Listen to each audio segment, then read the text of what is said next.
final morning in Bellariva, I received one last call out to Joseph and Izzy's house. I knew I had to pack, but I figured I could squeeze in one final job before I had to leave. When I arrived, I found Joseph tidying up his wilderness of a garden. The playhouse was already cleared. Inside, I could see Izzy happily testing out her screwdriving skills on the back of her cassette deck. You've made quite the impression. Izzy, tells me she's going to be a repairwoman like Maria. I'm sure she could be anything she wanted if she put her mind to it. She could. She's a brilliant child. Spending the day with her at the festival, I haven't had so much fun in ages.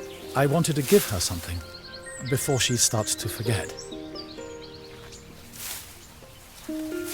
Inside, the house was transformed, flooded with light and the sounds of the garden. It felt alive again. This would be my last repair in Bellariva, but it felt like it was the house that had really been restored. It's a music box. It used to play beautifully, but now when I wind it up, nothing happens. I'd love for Izzy to hear it sing again. Can you help?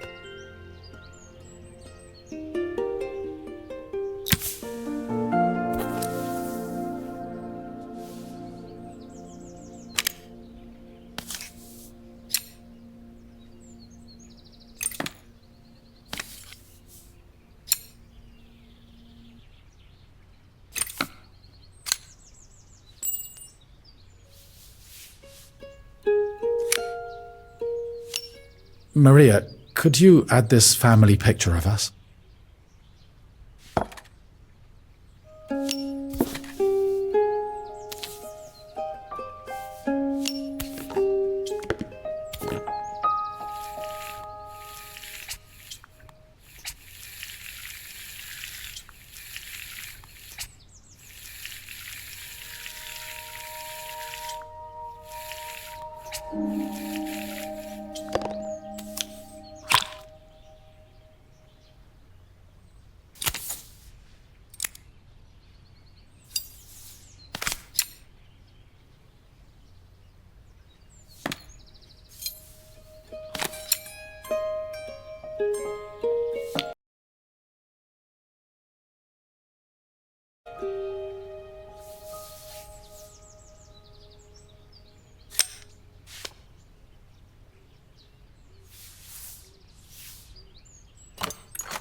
This mechanism is completely broken. I'll need to take it all apart before I can fix it.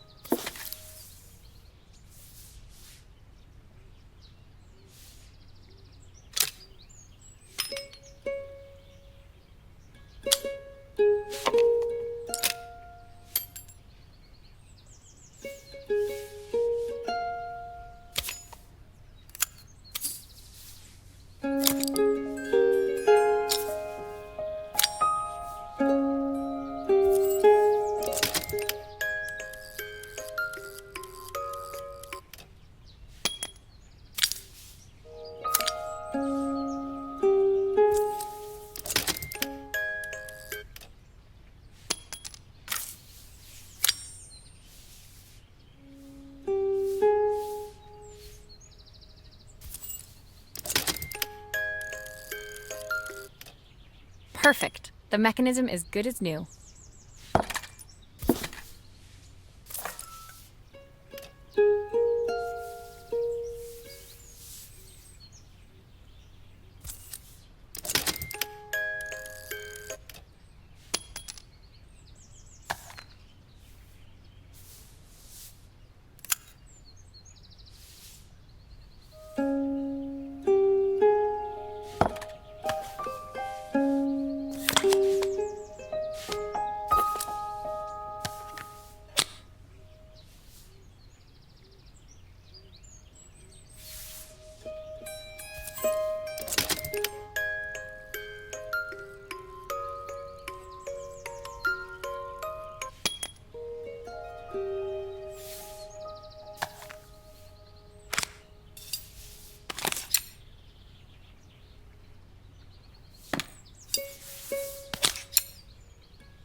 still a few parts missing.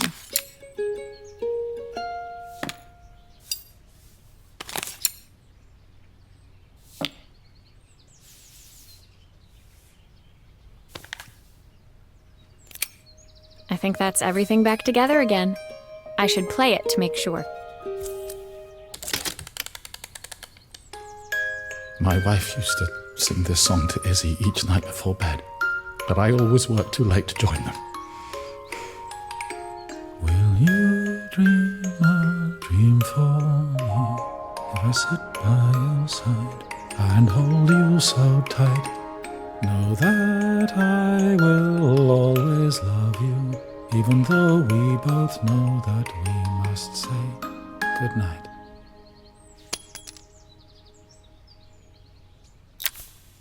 I've missed so much already. I want to be the father my wife wanted me to be. I've ended up so much like my own father, working all the time. Izzy needs me more than that, especially now it's just the two of us. My daughter comes first. Well, until she gets bored of her stuffy old dad anyway. I'll never ever get bored of you, Dad.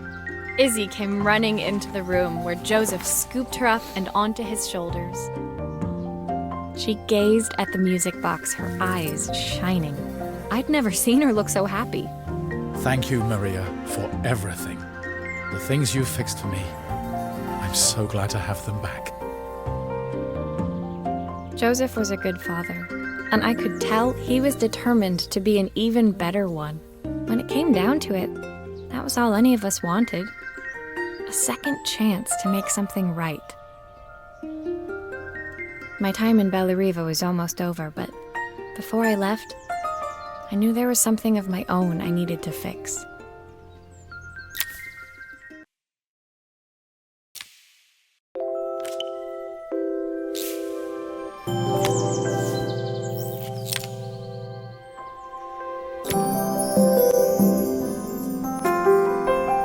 My time in Bellariva was almost at an end.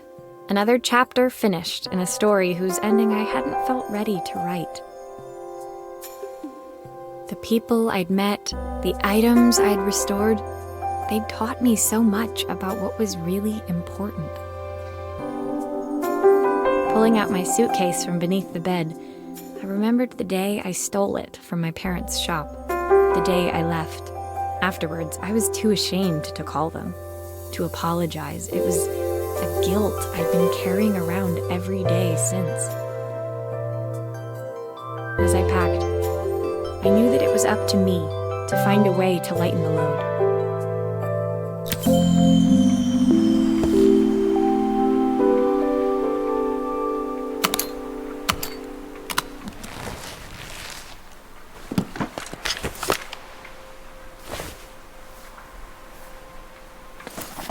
Helena gave me these designer shirts.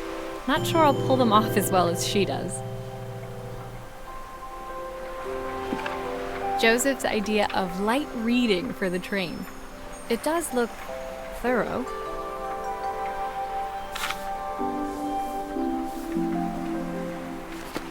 My parents would love Bellariva. Maybe I can convince them to make the trip. The recipe for Carmen's special. I'm under strict instructions to guard it with my life.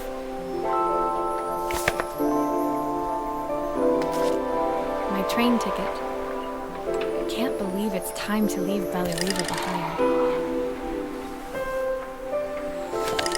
Izzy gave me this in exchange for my repair manual. She'll be a pro in no time. The soundtrack to my travels. I'll be listening to this on the journey.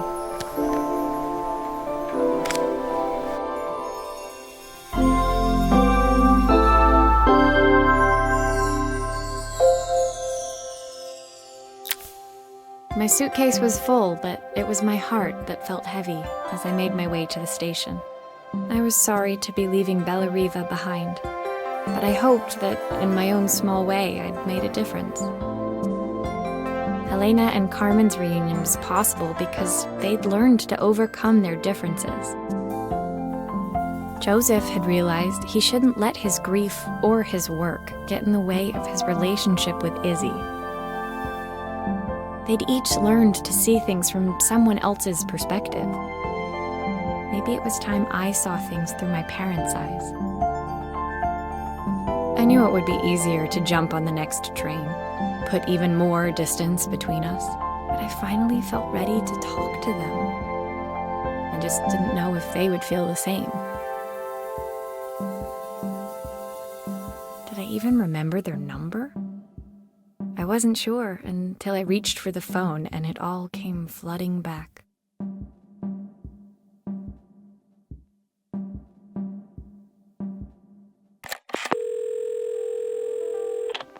Mom? Dad? Maria? Is that you?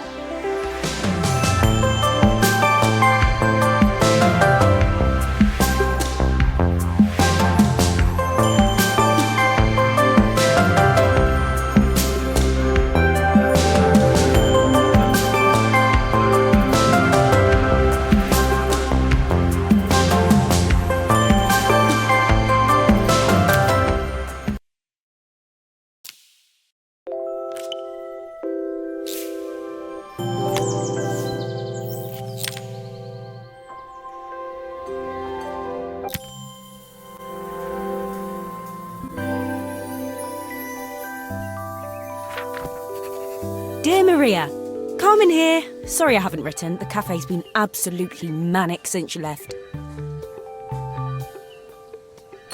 Luckily, I have Helena here to help. You wouldn't recognise her. She's like a new woman.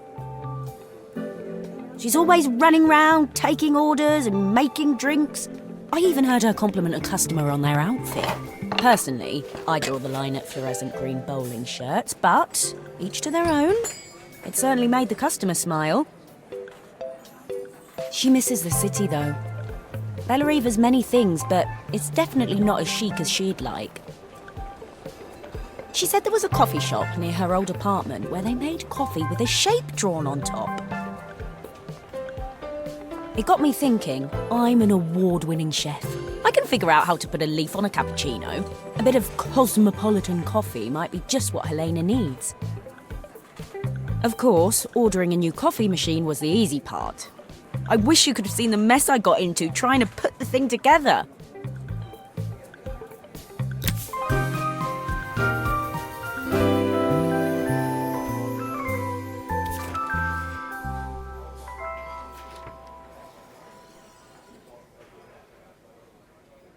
I saw Maria use her screwdriver a million times. Taking this apart will be easy.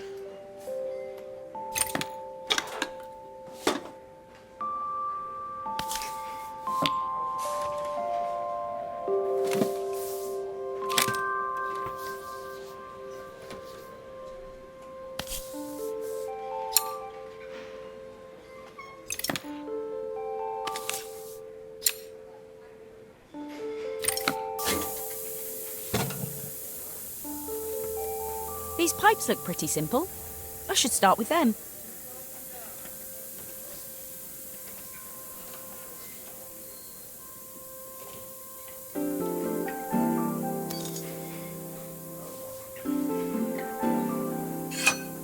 I'll need to connect all the pipes correctly to stop the steam pouring out.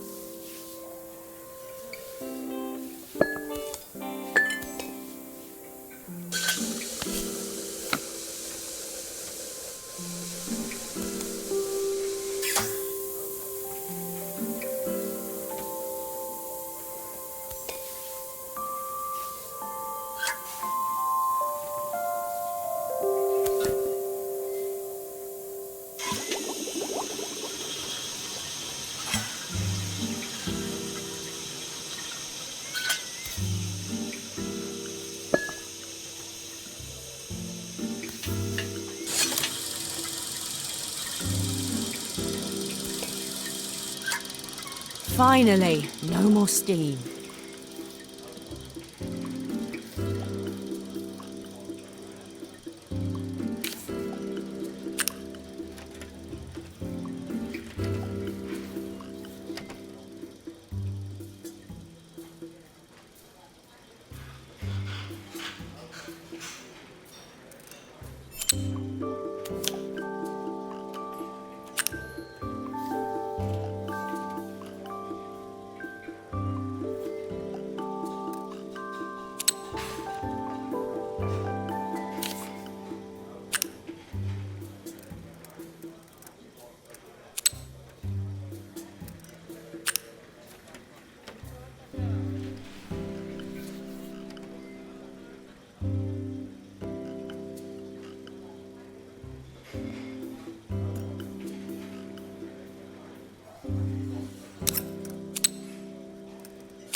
these parts supposed to go in there?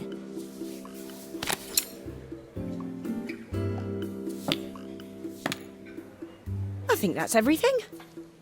Better test the buttons, just to make sure.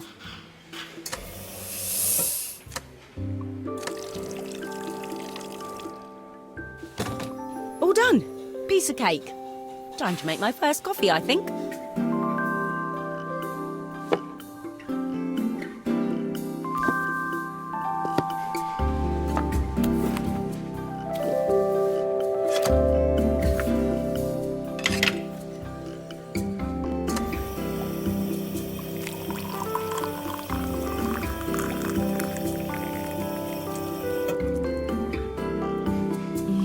Smells delicious.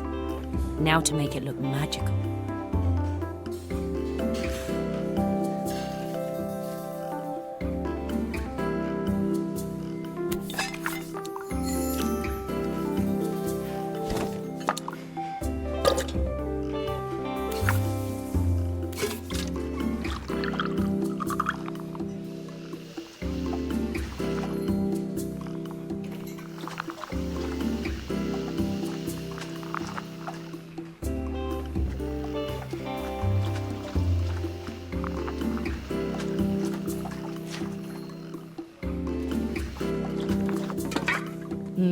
A perfect coffee. All it needs is a saucer and a couple of Helena's favourite biscuits.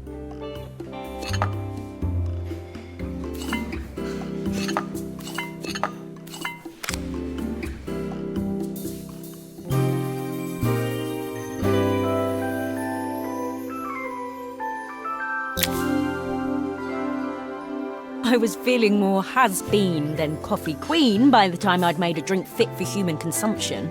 It looked a bit, postmodern, but knowing Helena's refined tastes, I hoped she'd think it was intentional. Always the connoisseur. She didn't even bother to look at it at first. She was so busy wafting it under her nose. Steamed up her glasses, of course. How was she going to see my work of art through an eye full of fog? When she finally spotted it, though, she was totally impressed. I'll admit, she spent several minutes trying to figure out exactly what it was I'd drawn. She decided it was probably a horse. Well, what she doesn't know won't hurt her. She was impressed enough to ask for another one. I guess I'll need to get some practice in. The whole thing was such hard work, Maria. I never realised how difficult it was, all that mechanical stuff.